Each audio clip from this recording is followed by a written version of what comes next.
ఎప్పటినుంచో ఎదురు చూస్తున్న 'టేస్టీ తేజ' వాళ్ళ మదర్ ప్రోమో అయితే వచ్చేసింది. అస్సలు ఎక్స్‌పెక్ట్ చేయలేదు అని చెప్పి చాలామంది అనుకుంటున్నారు. బట్ బేసికల్లీ ఏంటంటే 'బిగ్ బాస్' అంత దుర్మార్గుడేం కాదు. సో, ప్రతిసారి ఎవరినైనా ఇబ్బంది పెట్టాలని చెప్పని ఏమీ ఉండదు.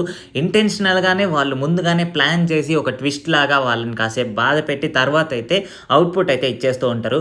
సో, ఇక్కడ అవుట్‌పుట్ ఏంటి, మన 'టేస్టీ తేజ' వాళ్ళ మదరు లోపలికి రావాలి 'బిగ్ బాస్' హౌస్ లోపలికి అని చెప్పనేసి. సో, అది ఖచ్చితంగా ఆయన చేస్తారు 'బిగ్ బాస్'. సో, ఎప్పుడు అందరికి తెలిసిందే నార్మల్‌గా ప్రతిసారి ట్విస్ట్స్ ఏదో ఒకటి ప్లాన్ చేసి లాస్ట్‌లో అయితే కంటెస్టెంట్స్‌ని మరీ నొప్పించకుండా వాళ్ళకేం కావాలో అదంతా చేస్తూనే ఉంటారు.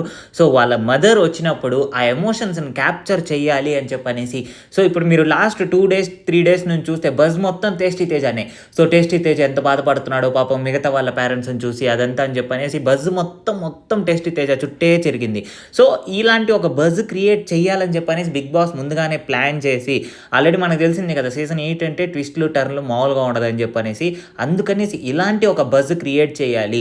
వాళ్ళ మదర్‌ని లేట్‌గా తీసుకొస్తే ఆయన ఎమోషన్స్ అన్నిటిని బాగా క్యాప్చర్ చేయాలి. ఎందుకు 'టేస్టీ తేజని' పట్టుకున్నారు అని చెప్పనేసి అంటే అక్కడ అవకాశం వచ్చింది. ఇంకోటేంటంటే 'టేస్టీ తేజ' ఖచ్చితంగా వాళ్ళ మదర్‌ని ఇంట్లోకి రావాలి అంటూ ఉన్నారు కాబట్టి ఖచ్చితంగా 'టేస్టీ తేజనే' పట్టుకున్నారు. మీరు ఒక విషయం గమనిస్తే పృథ్వీని మాత్రమే ఎందుకు గెడ్డం తీయాలి అని చెప్పి కోరుకున్నారు. ఎందుకంటే ఎవరైతే వాళ్ళు దాన్ని ఎక్కువ ప్రేమిస్తారో దాన్నే కొంచెం దూరం పెట్టాలి అని చెప్పనేసి 'బిగ్ బాస్' ప్లాన్ చేస్తారు. అప్పుడే కదా ఎక్కువ బజ్ క్రియేట్ అవుతది.